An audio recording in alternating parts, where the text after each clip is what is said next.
Assalamualaikum warahmatullahi wabarakatuh.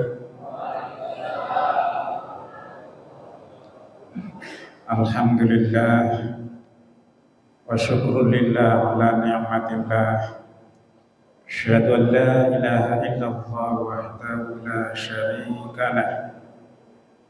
Wa asyhadu anna sayyidana wa nabiyyana Muhammadan abduhu wa rasuluhu la nabiyya ba'da. Allahumma fassalli wa sallim ala rasulillah Sayyidina Muhammad ibn Abdullah. La hawla wa la quwwata illa billah. Amma ba'du. Hadratil muhtaramin, para sepuh, para ulama, para kiai, para satidah, para hujaj, para tokoh masyarakat, wabil khusus keluarga besar pengurus Masjid Jami Al-Muhajirin, keluarga besar Yayasan Masjid Al-Muhajirin yang dirahmati Allah, hadirin hadirat jamaah salat Isya yang berbahagia, shaimin shaimat yang dimuliakan Allah Subhanahu wa taala. Puji serta syukur kita aturkan kehadirat Allah Subhanahu wa taala atas limpahan rahmat, nikmat, hidayah dan inayahnya, sehingga dalam kesempatan malam hari ini, di tengah keletihan kita, kelelahan kita, kelesuan kita, setelah menjalankan ibadah puasa sehari penuh sambil terus beraktivitas, begitu tiba waktunya buka, kita pun melaksanakan buka bersama.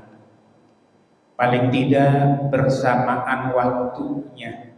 Soal tempat relatif, ada yang di masjid-masjid, di musola-musola, di kantor-kantor, di rumah-rumah makan, yang pasti juga di rumah masing-masing. Harapannya begitu selesai berbuka, yang tadinya lesu, letih, lelah, menjadi bergairah kembali, segar kembali, berstamina kembali. Faktanya begitu perut sudah kenyang, tadinya yang matanya, tatapannya begitu tajam, begitu perut kenyang, mata mulai redup, mulai mengecil, mulai ngantuk. Kalau mau mengikuti tuntutan hawa nafsu, begitu selesai berbuka, paling enak narik bantal, melebihin badan, insya Allah nggak akan sampai ke Masjid Al-Muhajirin. Tapi karena iman yang kita bangun, ya, kita bina setiap saat, akhirnya terus memberikan dorongan, dukungan, motivasi sampai juga di Masjid Al-Muhajirin. Semoga langkah demi langkah dari rumah kita masing-masing menuju masjid merupakan ampunan dari segala dosa. Langkah demi langkah dari rumah kita masing-masing menuju masjid merupakan catatan pahala dari Allah Subhanahu wa taala. Jamaah yang dirahmati Allah, sholawat serta salam semoga senantiasa tercurah kepada Nabi besar Muhammad sallallahu alaihi wasallam dan segenap keluarganya, para sahabatnya, serta umatnya yang tetap setia, tetap istiqomah mengikuti syariat-syariatnya dan melaksanakan sunnah-sunnahnya, termasuk di dalamnya melaksanakan ibadah puasa Ramadan. Ini juga syariat beliau. Beliau bersabda dalam hadisnya, sumu li ru'yatihi waftiru li ru'yatihi, fa in humma alaikum fakmilu iddata sa'bana salasina yauman. Jamaah yang dirahmati Allah, awal penanggalan Ramadan kita, bahkan Syawal kita nanti, selalu ada polemik. Ada versinya pemerintah, ada versi yang lain. Gak masalah. Termasuk awal Ramadan kemarin, malam pertama kurang maksimal. Karena informasi dari pemerintah agak lambat. Jamaah sudah selesai sholat isya, sudah sebagian besar bubar, informasi baru nyampe. Apa sebetulnya yang terjadi? Keterlambatan informasi, berhasil atau tidaknya ruqyah, hasil ruqyah. Ruqyah lagi setiap tahun begitu. Padahal hasil ruqyah belum tentu bisa diterima oleh semua pihak, tapi terus dilakukan dan dilakukan. Kenapa nggak pakai hisab saja? Ya, kebenaran hisab sudah dibuktikan ketepatannya. Satu contoh, sholat 5 waktu. Dari tahun ke tahun nggak pakai ruqyah lagi. Gerhana matahari, gerhana bulan nggak pakai ruqyah lagi, sudah dijadwalkan, sudah dilihat dari jauh-jauh hari. Kenapa nggak pakai itu saja? Biar nggak ribet. Ini selalu ruqyah dan ruqyah. Toh hasilnya belum tentu bisa diterima oleh semua pihak. Apa sebetulnya melatar belakangi mereka, yang menjadi pertimbangan mereka? Nabi bersabda, kata Nabi, sumu li ru'yatihi waftiru li ru'yatihi. Puasalah kamu ketika kamu melihat tanggal 1 Ramadan, dan bukalah kamu ketika kamu melihat tanggal 1 Syawal. Semua ini sesungguhnya ada problem. Jadi bukan sekedar instruksi menyerukan, tapi sesungguhnya ada problem-problem. Bagaimana kalau langit tertutup awan, langit tertutup mendung sehingga tidak bisa dilihat tanggalnya, tidak bisa dilihat bulannya. Terus bagaimana? Ternyata seketika itu juga Nabi memberikan solusi. Kalau seperti itu kejadiannya, fakmilu iddata Sya'bana 30 yauman, maka sempurnakanlah bilangan bulan Sya'bannya 30 hari. Itu sesungguhnya melatar belakangi pemerintah melaksanakan, bukan tidak percaya dengan hisab, bukan sama sekali. Tidak mungkin ruqyah bisa dilaksanakan tanpa hisab. Sebab yang menjadi dasar ruqyah itu dilaksanakan karena hisab. Itulah jamaah yang dirahmati Allah. Ya sudah, kita biasa-biasa saja, nggak perlu gaduh lah itu. Ada kebebasan, sebab yang namanya soal fikih itu selalu khilafiyah, nggak pernah harga mati, nggak pernah hitam putih, itulah fikih, selalu bervariasi, nggak masalah. Jamaah yang dirahmati Allah, Nabi bersabda, apa kata Nabi ini? Malam yang keberapa, Pak? Malam yang ke-11. Nggak salah hitung-hitungnya.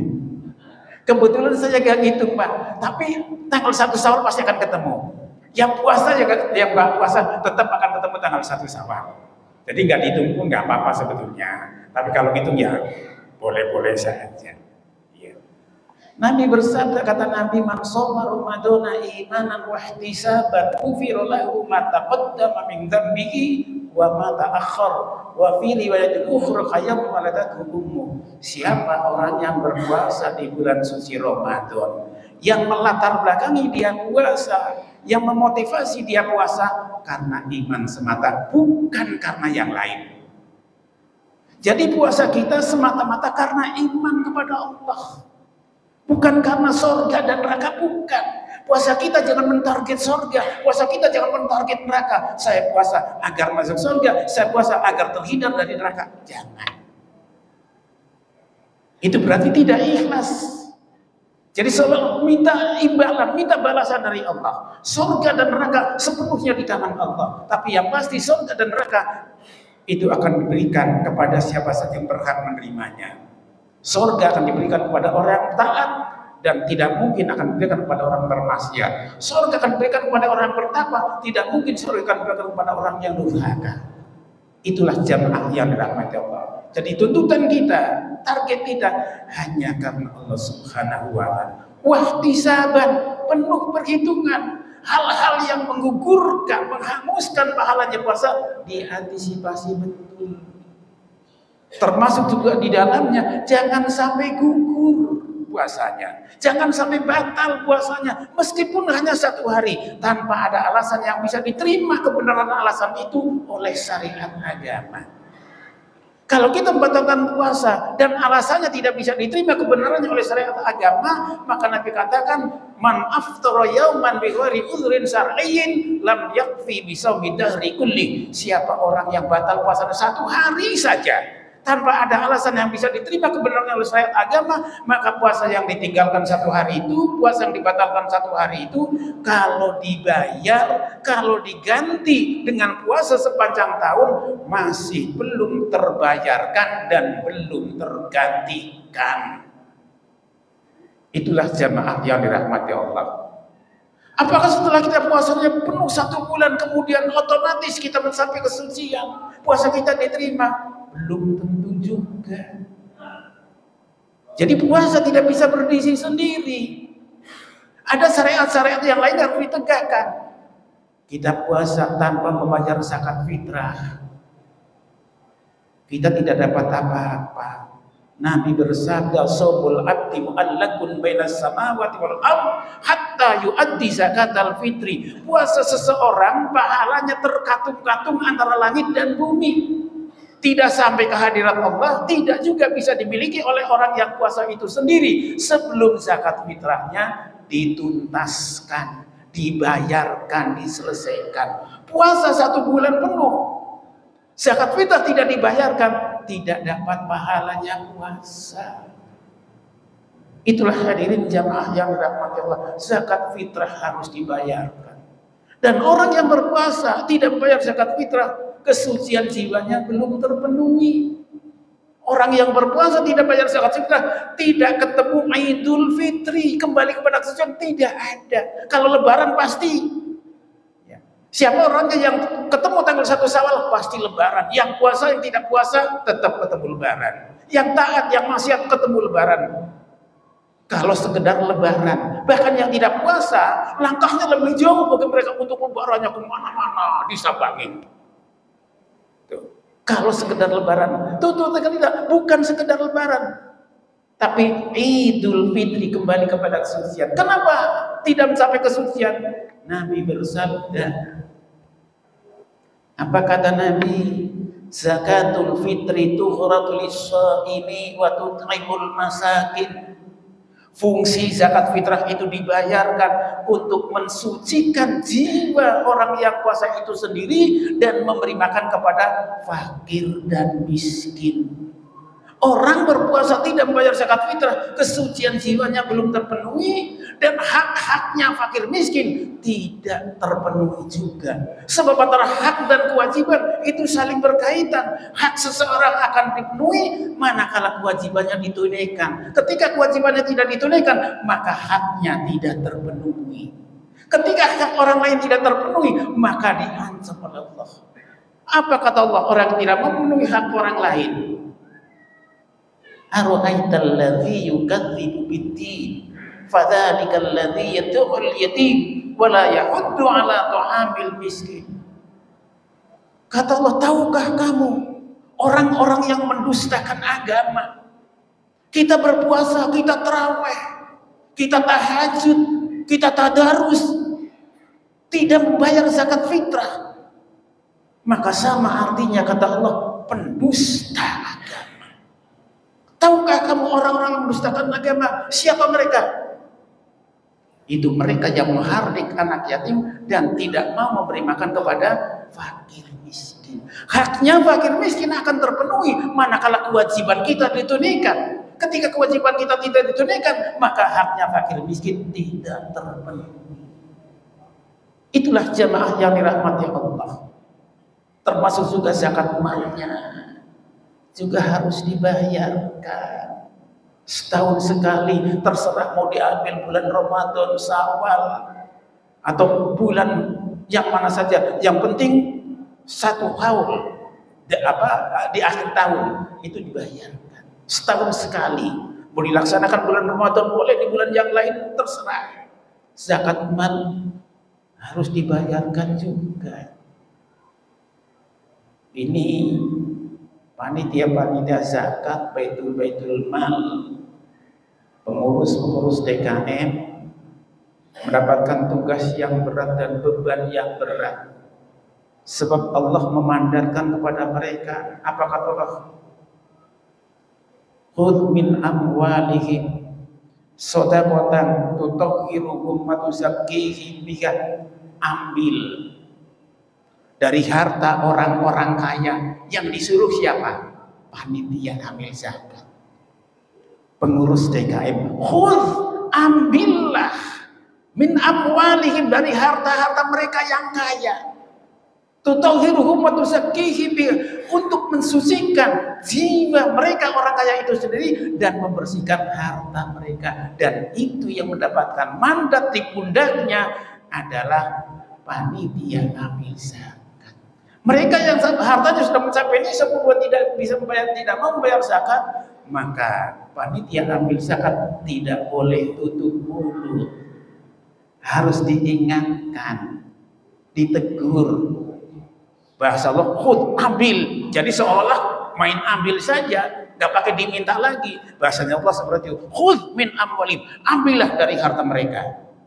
Kalau kita punya etika, tentu diingatkan, ditegur, disapa, ya, diminta. Dan ini sesungguhnya kita menyelamatkan mereka, mengamankan mereka, mensucikan jiwa mereka, dan membersihkan harta mereka. Itulah jamaah yang dirahmati Allah. Ini para jamaah yang punya semangat ulang mudik. Antisipasinya harus cerdas. Jangan hari sudah mepet baru berencana pulang kampung, mudik lebaran. Kalau memang harus seperti itu, boleh-boleh saja. Tapi zakat fitrahnya dituntaskan terlebih dahulu. Terkadang niatnya mulia, saya akan bayar zakat di kampung halaman saja dengan saudara-saudara yang lebih membutuhkan. Itu bagus niatnya. Tapi sayang, karena antisipasi yang tidak cerdas, hari sudah mepet baru jalan. Idul Fitri sudah sampai, dia masih terjebak di tengah jalan, di jalan tol. Ini puasanya rusak. Harusnya 10 hari yang terakhir, sebagaimana Rasulullah SAW memperhatikan betul. Rasulullah 10 hari yang terakhir di bulan Ramadan hampir tidak pernah keluar dari masjid. Terus di kamar. Karena inilah 10 hari yang terakhir.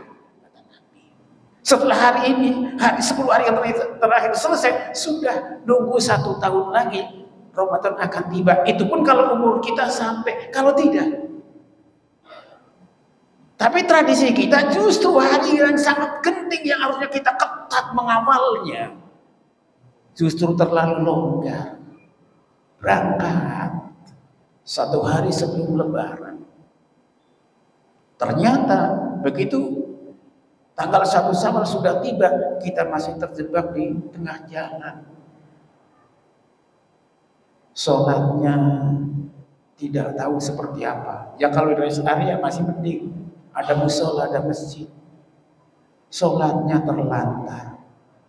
Zakat fitrahnya yang menentukan tidak bisa dibayarkan. Idul Fitrinya yang setahun sekali juga tidak bisa dilaksanakan. Lalu apa yang kita dapat dari puasa itu?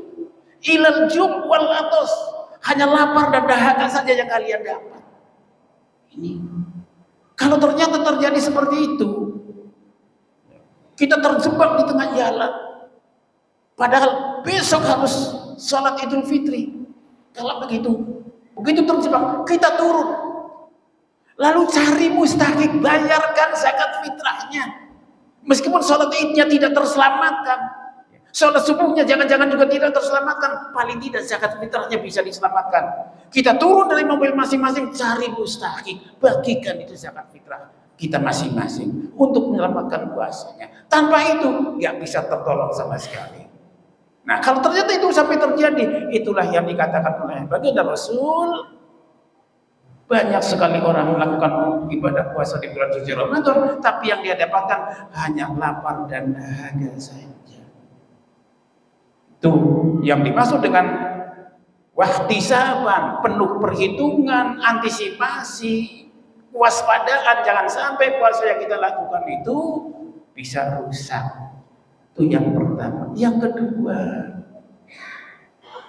jangan mudah menghibah di bulan suci Ramadan. Meskipun di bulan-bulan yang lain juga yang namanya hibah tetap haram, tetap nggak boleh.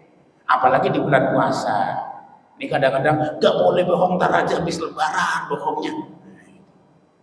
Gak boleh begitu. Yang namanya bohong, namanya berbuat dosa, namanya maksiat, kapan saja tetap terlarang, tetap berdosa. Bukan hanya di bulan suci Ramadan. Ini sudah bulan suci Ramadan. Ghibah. Masya Allah. Dulu ada seorang wanita di zaman Nabi yang mempunyai kemampuan ibadah di atas rata-rata sahabat-sahabat Nabi yang laki-laki. Di mana kehebatan dia? Tasumun nahar wa taqumul laila. Dia puasa sepanjang tahun, sepanjang hidupnya. Wa taqumul laila, dia hidupkan malam harinya untuk tahajud dan seterusnya. Dan itu dia lakukan sepanjang tahun, sepanjang hidupnya, kecuali hari-hari yang terlarang saja yang dia tinggalkan puasa. Wa hiya sayyi'atul khuluqi, tapi sayang dia akhlaknya jelek. Di mana kejelekannya? Tu'ti jironaha bilisaniha, dia suka menyakiti tetangganya dengan lisannya. Lalu sahabat-sahabat Nabi yang menyaksikan perilaku orang tersebut, di satu sisi dia hebat, tapi di sisi yang lain dia rapuh. Lalu mengadu kepada Rasul, ya Rasulullah, inna fulana tatasumun nahara wa taqumul laila wa hiya sayyi'atul khuluqi tu'zi jironaha bilisaniha. Qala la khairu fiha hiya min ahlin nar. Kata seorang sahabat, ya Rasul, sesungguhnya si fulana ini tidak disebut namanya, takut hibah. Tidak disebut namanya, disebut fulana. Inna fulana tatasumun nahara. Sesungguhnya si fulan itu puasa sepanjang hari, sepanjang tahun, sepanjang hidupnya, kecuali hari yang terlarang yang dia tinggalkan. Wataku mulailah dia hidupkan malam harinya untuk bermunajat dengan sholat sunnah yang tidak terhitung jumlah rakaatnya. Terus dia lakukan sepanjang tahun, sepanjang hidupnya. Wah iya sayyatul khuluqi, tapi sayang dia akhlaknya jelek. Di mana kejelekannya? Tu'ti jironaha bilisaniha, dia suka menyakiti tetangganya dengan lisannya. Lalu Nabi menjawab pengaduan sahabat itu, qala la khairu fiha hiya min ahnar. Tidak ada sedikit pun kebaikan baginya, dia termasuk penghuni neraka jahanam. Itu yang puasa terus yang harinya, sholat terus malam harinya, sholat sunnah. Tapi lisannya tidak terkendali, tidak terkontrol, menghancurkan semua amaliyah dia, ubudiyah kita. Itulah jamaah yang dirahmati Allah. Ini luar biasa, ini celaka, bahayanya luar biasa. Seseorang tidak pernah akan mencapai keislamannya, tidak pernah akan mencapai kemukminannya tanpa akhlak, tanpa pengendali lisan. Nabi bersabda, afdhalul mu'minina imanan ahsanuhum khuluqa. Utama-utamanya orang mukmin keimanannya orang yang paling baik akhlaknya. Wa afdhalul muslimina man salimal muslimuna min lisanihi wa yadihi. Sempurna-sempurnanya orang muslim keislamannya orang yang mampu menjaga kejahatan lisannya terhadap orang lain. Ketika lisan ini tidak bisa dikontrol, nilai ibadah kita hancur. Itu yang Nabi katakan, wahtisaban. Perhitungkan hal-hal yang mengancam gugurnya puasa, pahalanya puasa. Kamu perhitungkan betul, kami antisipasi betul. Itu pesan Nabi. Ketika sudah seperti itu, kata Nabi, ghufira lahu ma taqaddama min dhanbihi wa ma ta'akhkhar wa fi riwayatin ukhra qayyam waladathu ummu. Semua dosa-dosa yang telah lalu diampuni oleh Allah. Bahkan dosa yang akan datang. Kondisinya ketika itu, kata Nabi, sama seperti bayi yang baru lahir dari rahim ibunya, tanpa dosa. Jadi kalau pengen masuk surga, begitu habis lebaran, dosa bersih, mati bareng, masuk surga bareng. Ada mau nggak? Pasti gak ada mau. Tapi sayang, ini dosa yang kaitannya dengan Allah. Sebesar apapun dosa yang langsung dengan Allah, itu mudah, taubat selesai. Tapi dosa yang kaitannya dengan sesama manusia, Masya Allah. Kalau orang yang dizalimi, orang yang dirugikan, orang yang disakiti belum mau memaafkan, Allah belum memaafkan. Kita tidak bisa menghitung dosa kita dengan orang lain. Tidak bisa menghitung. Beda sedikit komen negatif, beda sedikit was macam-macam. Itu tradisi kita, kebiasaan kita, karakter kita seperti itu. Bahkan di bulan puasa pun kita masih sempat mencaci maki orang. Sudah pulang dari kantor kesorean, jalanan macet, begitu ada longgar sedikit mau diambil, dipotong orang, wah langsung sialan, kurang aja. Yang dicaci maki, yang disumpah serapah, kita tidak pernah kenal siapa dia, siapa namanya, di mana tinggalnya. Terus bagaimana minta maafnya? Hati-hati mengontrol bisa. Itulah jamaah yang dirahmati Allah. Sekali lagi pesan saya bagi para jamaah yang punya semangat ingin pulang mudik lebaran, antisipasinya harus ketat. Paling tidak kalau bisa biar lebih aman sebelum berangkat pulang kampung dibayarkan dulu, dituntaskan dulu zakat fitrahnya. Ya. Jadi di mana kita berdomisili. Sebab bagaimanapun juga kita sudah seolah-olah dengan susah payah melaksanakan ibadah puasa sebulan penuh, kalau kemudian kita tidak mendapatkan apa-apa, sangat rugi bagi kita. Itu saja barangkali yang dapat saya sampaikan, kurang dan lebihnya mohon dibukakan pintu maaf yang seluas-luasnya. Wallahu a'lam bishawab. Assalamualaikum warahmatullahi wabarakatuh.